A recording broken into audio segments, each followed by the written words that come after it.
Hey everyone, welcome back to Tech Time Life Diary. Today I'll walk you through the process on how to connect Sony ECM-S1 to the Vocaster One. That's an audio interface which helps you to create a best audio mix, especially for broadcast, live streams, video calls, etc., etc. Let's dive in. What are the process? Um, uh, Optimally, there are multiple ways to do this. The first one being using the Sony ECM-S1 monitor out um, to connect to the Vocaster audio interface. I tested multiple combinations. Let's talk about that. The first and most one was I tried that, but I never got audio out until I realized that the Sony ECM-S1 never gives out an monitor audio unless it is connected to the USB or to the receiver. There is a note in the Sony manual. If you see this, they clearly mention that it won't work if USB is not connected. But I think they missed to mention that if even the remote receiver is connected, the monitor audio out comes out. The point is basically the monitor makes sense when there's an audio stream going out of microphone. Then only you can monitor. If there's nothing, that's what they are thinking. Anyway, coming back to the possible other combinations, is the first one is the monitor using the um, monitor out from the microphone itself. And in my case, I experienced a lot of static when I did that. When I connected a USB and connected the TRS via XLR adapter to Vocaster. Basically, that led me to experiment further. But just a point to be noted. However, after upgrading my setup with a higher quality USB hub, basically I bought a new Thunderbolt 4 hub from Sutachi. I think that's how it is pronounced. And also, I added a power conditioner to the setup. I'm drawing power from only one source, so that's a power conditioner. I bought this Furman PST2 plus 6 something, which is a cheaper option, but there are a variety of options based on your need. You can find that, and literally my static issue was resolved. And the point here is, if your setup is clean, basically it has clean power, there's no static, this could be a viable option.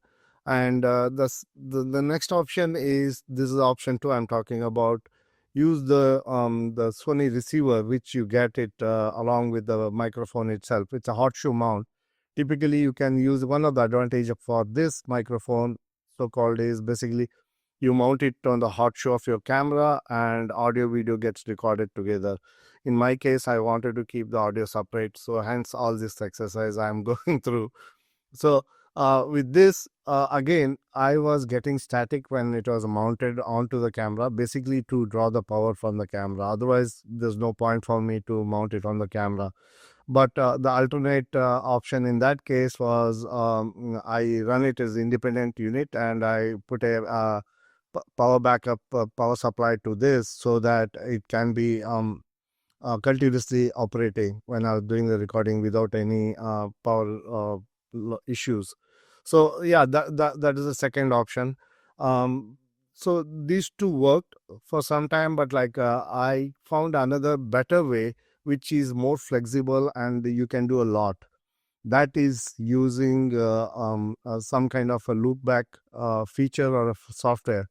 And initially, I thought Vocaster One claims that you can do a loopback, but I don't think the loopback for me using Mac OS MDI setup, whatever the steps they told me to create a virtual device or aggregate device. I tried. I couldn't make it work. And if any one of you are successful doing that, please let me know. Put your thoughts in comment section. The thing is, basically I want external microphone and also the Vocaster One audio interface or any other audio interface being used in this whole setup for the loopback audio for recording purpose.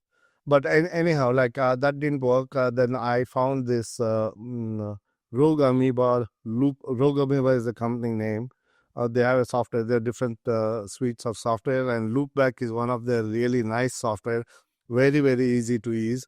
I'll quickly dive into that. But that Loopback, basically what it does is it clubs both the audios and feeds it back to the interface, and from interface you can do the recording. So let's jump back to how the so let's see how the loopback software looks like. This is the screen you are seeing, the loopback screen. I mean, it's already set up for my current setup.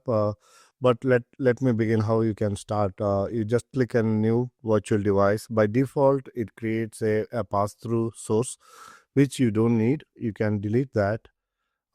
Typically, yeah, you delete that, and then you go to audio sources, sources, and you can see all your hardware sources. So you can select, like, say in my case, the ECM-S1 was the question, right? The input for me. So I added that. So by default, it picked up, and you can switch off, switch on things. And also, the crucial to this setup, like passing the audio back to the audio interface connected via USB, is creating a monitor. Monitor, you mentioned, okay, this is the Vocaster One is the monitor. So the ECM-S1 audio is going to the Vocaster One. And this is a new virtual device. It says loopback audio. You can rename it. So the biggest advantage of this feature, which I was talking about, is adding any other source, cherry picking sources. Like you can pick a particular browser instance, which is, say, playing a YouTube video, or you can use a music, Apple Music, like so this, you can switch on, switch off. So for example, in my case, the current one, I have the YouTube music on. So let me delete this so you can get some feel of it. Studio recording. You can switch on this music. Sorry, let me play the music first. Hope I'm playing something. Yeah. And you coming here to the, or it is playing through the audio system. Yeah, you see the audio going through this. So you can increase the volume, or you can decrease the volume, keep it mildly. Like for example, you're doing a game video and you want background game noise or whatever, right? You can add those kind of things. That's a really powerful feature and easy to manage. So yeah, that's the catch on this. The advantage, when I say catch, that's the biggest plus point. So once you do this, you go to your OS audio setup, and this is what you just go, and I already did it, like make the input as like whatever virtual device you created. I named it as studio recording. So it just created. This is all done. Once it's all done, then you're good to go. All you need to do is go to your recording software. Like right now I'm using OBS. I'm using OBS, and OBS, you can just select the audio input source. So you pick up the audio input source as this virtual device, and that's it. That's all you have to do. There's nothing much left here, and so far it's been reliable, and it's more, or it's giving more flexibility. The other thing I forgot to mention earlier on was, like, as soon as you create a virtual device in the loopback, Vocaster Hub will automatically pick it up as a loopback audio. If you look at this is a Vocaster Hub, and basically it is picking up a loopback one. And yeah, as the interface features, this is the thing I was talking about. It will enhance your audio to different pre-configured settings, and it also has a auto gain setup. You can play around, and it will set up approximately, as I found it is somewhat accurate with the gain setting. It will pick up the right values. I didn't feel any oddness with that. And that's it now. You are all set to record high quality audio with the Sony ECM-S1 and Vocaster One using loopback, or any other USB microphone with an audio interface. Yeah. If you found this helpful, don't forget to like and subscribe, and hit the notification bell for more tech tips. And got questions, please drop them in my comment section. I'd love to help based on whatever my experience and my knowledge. Thanks for watching, and happy recording. Adios.